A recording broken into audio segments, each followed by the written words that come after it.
Modi government sets investment-led growth target of 100 lakh crore rupees in 5 years.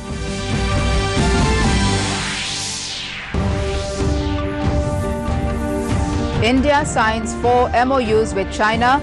Foreign Minister Jaishankar says bilateral ties should be a factor of stability. Donor Minister assures funds for Meghalaya projects to boost health sector infrastructure.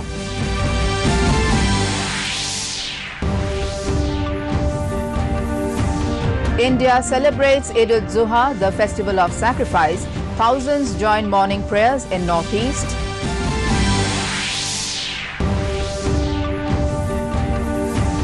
And in cricket, India beat West Indies by 59 runs in rain-interrupted second one-dayer, take 1-0 lead in the 3-match series.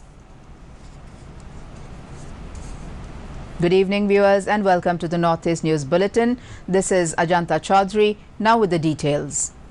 In national news first, Prime Minister Narendra Modi has said the vision of the NDA government for the next 5 years is to have an investment-led growth targeting 100 lakh crore rupees worth of investments.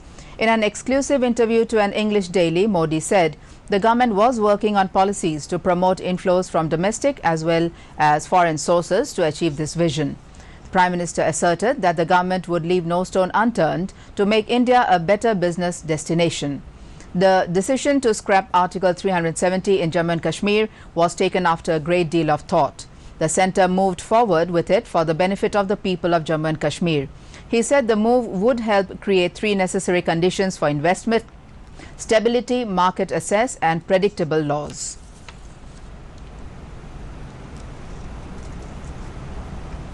On the other hand, Minister of Information and Broadcasting Prakash Javadekar today said Article 370 was against the rights of people of Jammu and Kashmir.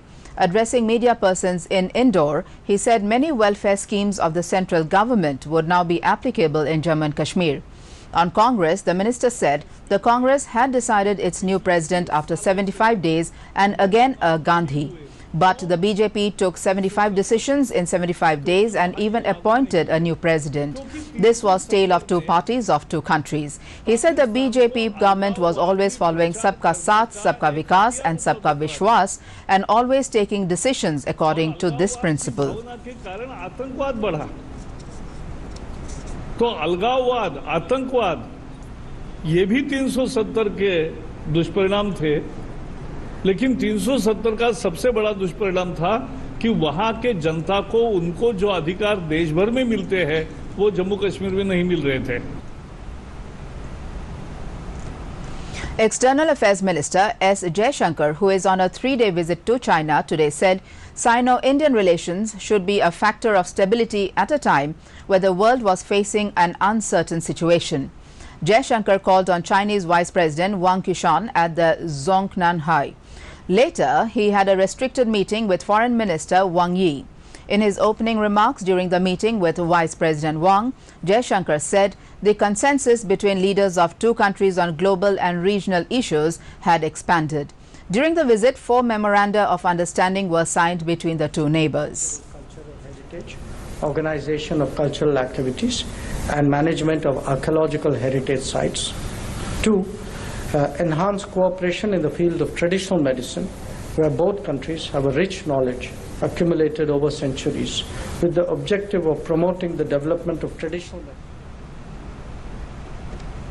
Union Minister of Youth Affairs and Sports with independent charge, Kiren Rijiju, today conferred the National Youth Awards for 2016-17 on 20 individuals and 3 organizations at a function in New Delhi on the occasion of International Youth Day.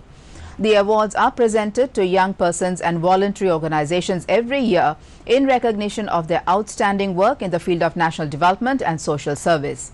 Speaking on the occasion, Rijiju said that for any nation, the determination to take the country at different level was totally dependent on the contribution of the youth. He said there was a huge population of the youth in the country, and if they worked in a coordinated manner, the country would achieve greater heights. An individual award comprises a medal, a certificate and cash prize of 50,000 rupees, while a cash prize of 2 lakh rupees is given to the youth organization. Welcome back to the Northeast News. In Meghalaya, Donor Minister Jitendra Singh has assured State Health Minister Al Haq of looking into the various projects that the state government had put up for funds from the centre, officials said on Sunday. During a meeting held at the Raj Bhavan, Shillong, Haq sought additional funds of 6.5 crore rupees for building the infrastructure of a diagnostic centre in the capital town under the North East Special Infrastructure Development Scheme of the Ministry of Donor. During the 2018-19 fiscal, around 20 crore rupees was sanctioned for setting up of high-end equipment in the diagnostic centre. Haq sought funds for a similar diagnostic centre proposed to be set up in Tura in the current financial year. The festival of sacrifice, Eid-al-Adha, is being celebrated with religious fervour and gaiety across the country today. The faithful offered Eid prayers in Idgahs and mosques. In Delhi, main Eid congregations were held at Jama Masjid, Fatehpuri Mosque and Shah Eidgah. President Ramnath Kovind and Vice President M. Venkaiah Naidu greeted the people on the occasion. In his message, President Kovind said, Eid symbolizes love, fraternity and service to humanity. Vice President Venkaiah Naidu said, the festival is an ode to the virtues of devotion, faith and sacrifice and inspires feelings of brotherhood, compassion and unity. Vice President Naidu hoped that the festivities would strengthen the spirit of generosity and bring people closer to one another.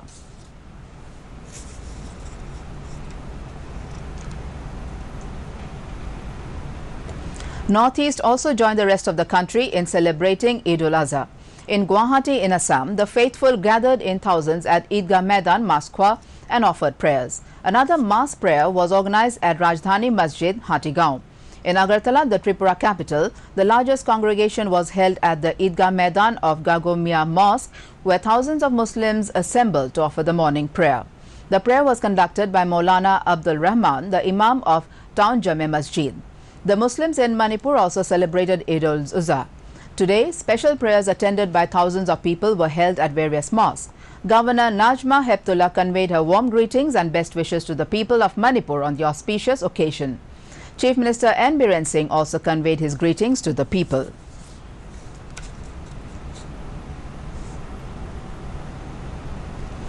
Along with the rest of India, Assam is also getting ready to celebrate the Independence Day in a befitting manner. In Guwahati, the Kamrup Metro District is busy making preparations to celebrate the day at the Veterinary College Ground in Khanapara, where Chief Minister Hormananda Honowal will hoist the national flag at 9 in the morning. Kamrup Metro Deputy Commissioner Biswajit Pegu said all arrangements were in place to make the celebrations a success.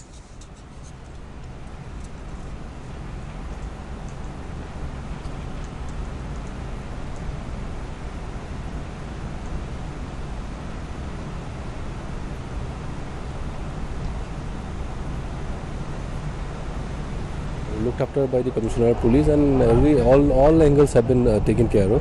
They have placed CCTVs everywhere in the campus. There are round-the-clock guarding is taking place, and at the same time we are keeping a vigil on all the happenings which are happening in the veterinary campus, in the Khanapara veterinary ground campus. In Manipur also, preparations are in full swing to observe the forthcoming Independence Day. District Administration of Kakching conducted a full dress rehearsals at the playground of District Sports Association Kakching on Sunday.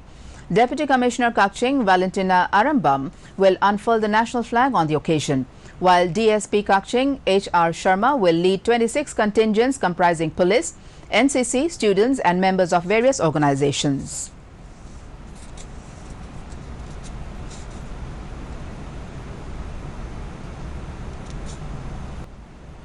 Welcome back again.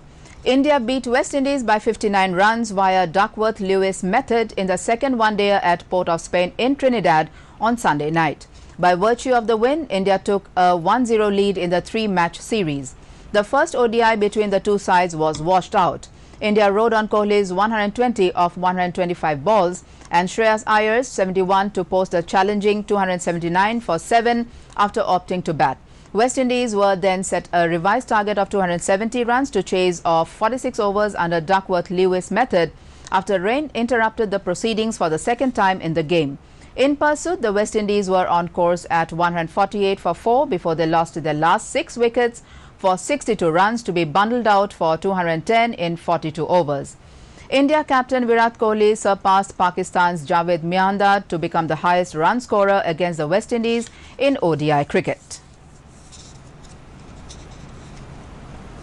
And finally, the third and the fourth quarter-finals of the 73rd Independence Day football tournament were played in Gangtok over the weekend. Also known as Chogyal's Tashi Namgyal Memorial Cup, the tournament kicked off earlier this month. The tournament was organized by the Sikkim Football Association. In the third quarter-finals, Sikkim Himalayan Sporting Club thrashed United FC Darjeeling by 5 goals in a straight win. The match was dominated throughout by the Sikkim Himalayan Sporting Club. They showed remarkable cohesion and solidarity and converted all their chances to goals. In the fourth quarter-final played on Saturday, ARC Shillong got the better of Sikkim Police by 3 goals. Though Sikkim Police did put up a good fight, they could not hold back their resistance as the ARC Shillong players showed better expertise and experience in their game and netted 3 goals.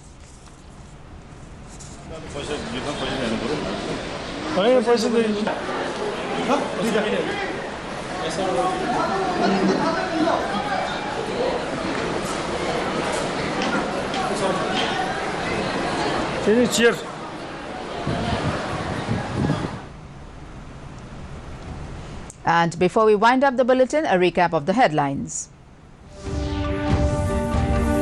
Modi government sets investment-led growth target of 100 lakh crore rupees in 5 years.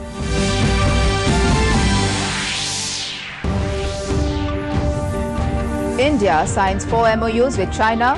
Foreign Minister Jaishankar says bilateral ties should be a factor of stability.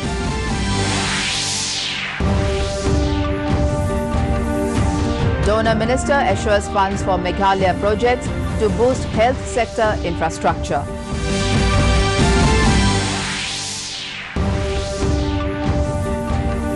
India celebrates Eid-al-Adha, the festival of sacrifice. Thousands join morning prayers in Northeast.